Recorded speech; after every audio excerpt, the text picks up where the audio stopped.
Isang mapagpalang gabi po sa ating lahat. Muli ako si Miat Special and welcome to our daily devotion with Pastor Russell Acampo. And today our devotion talks about bakit may exorcism. So our concepts are about exorcism. So ang exorcism ay ang pagtataboy sa masamang espiritu sa pamamagitan ng isang salitang utos, karaniwang ginagawa sa pangalan at kapangyarihan ni Jesucristo.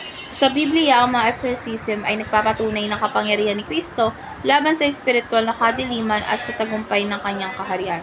Hindi ito isang maiwagang ritual o pamahiin, kundi isang gawaing nakaugat sa katotohanan, panalangin at otoridad ng Diyos. So bilang mga tagasunod ni Kristo, hindi tayo tinawag upang matakot sa mga pwersa ng kadiliman, kundi upang mamuhay sa kalayaang ipinagtagumpayan ni Kristo. So our Bible readings for today is all about Marcos chapter 1 verse 23 to 27. Bigla na lamang may isang tao sa sinagoga na inaalihan ng masamang espiritu. Sumigaw ito, "Ano ang pakialam mo sa amin, Jesus na taga Nazaret? Naparito ka ba upang kami puksain? Kilala kita, ikaw ang banal na Diyos." Sinaway siya ni Jesus, "Tumahimik ka, lumabas ka sa kanya," at nilindol ng masamang espiritu ang lalaki, sumigaw ng malakas at lumabas sa kanya.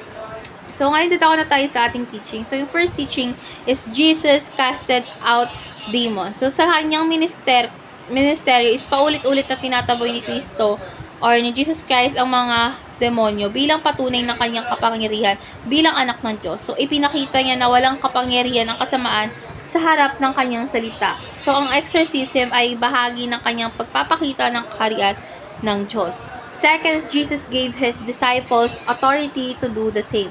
Hindi lang si Jesus Christ ang may kakayahang magpalayas ng demonyo. Ibinigay niya rin ang otoridad na ito sa kanyang mga disipulo.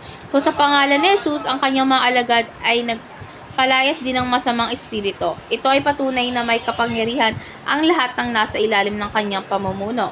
And last teaching is Jesus' disciples exorcist in Jesus' name. So, ang exorcism sa Biblia ay laging isinasagawa sa pangalan ni Jesus, hindi sa sarili or sa ibang ritual. So, ang kapangyarihan na ito ay hindi galing sa tao, kundi sa Diyos. So, sa pamamagitan ng panalangin is pag-aayuno at pananampalataya, napapalayas ang kaaway. So, dadako na tayo sa ating application. So, yung first application is repel the enemy through prayer and fasting. So, ang spiritual na laban na hindi natatapos sa salita lamang, kailangan ito ng matinding panalangin at disiplina. So, ang pag-aayuno ay nagpapalalim ng ating koneksyon sa Diyos at nagpapalakas laban sa tukso. So, labanan natin ang kaaway gamit ang spiritual na sandata. Second is recognize that Christ has already won the battle. So, hindi natin kailangan matakot dahil alam natin na natagumpay ay tinapos na sapagkat ang tagumpay ay tinapos na sa krus. So, Jesus Christ ay nagwagi laban sa kasalanan at demonyo. Ang ating tungkulin ay panindigan ang tagumpay ng kanyang ibinigay. So, last application is rejoice that you belong to Jesus Christ. So, yung pagiging kay Kristo ay isang matibay na proteksyon. Hindi tayo nag-iisa sa laban. Kasama natin ang hari ng lahat. Sa kanya may kapayapaan, tagumpay at kalayaan. So, ngayon na tayo sa ating last part, which is our discussion. And our discussion talks about ano ang kahalagahan ng pagiging nasa kay Kristo at si Kristo ay nasa iyo.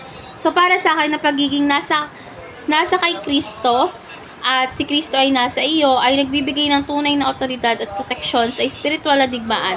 So, kapag tayo ay kay Kristo, tayo ay tinatatakan ng Espiritu Santo, hindi dapat matakot sa kaaway sapagkat ang nasa atin ay higit kaysa nasa mundo. So, makikita ito sa 1 John chapter 4 verse 4. So, ang kanyang presensya sa ating buhay ay nagbibigay ng kapayapaan, kapangyarihan at panatag na kalooban kahit sa gitna ng espiritual na kaguluhan. So, kapag tayo ay nakaugat sa kanya, hindi tayo basta-basta masira ng mga gawa ng kaaway sapagkat tayo ay nakatayo sa matibay na batong si Jesus Christ. So, let's pray po. Lord God, maraming salamat po dahil binigyan mo po kami ng tagumpay laban sa lahat ng gawa ng kaaway. Sa iyong pangalan ay may kalayaan, kagalingan, at kapayapaan. Lord God, tulungan po kami manatili sa iyo at lakaran ng kapangyarihang ipinagkaloob po sa amin. Lord God, palakasin mo po kami sa panalangin at tulungan mo po kami mamuhay na walang takot. Ikaw ang aming tagumpay, ang aming depensa at ang aming kalakasan. Sa pangalan ni Jesus, Amen.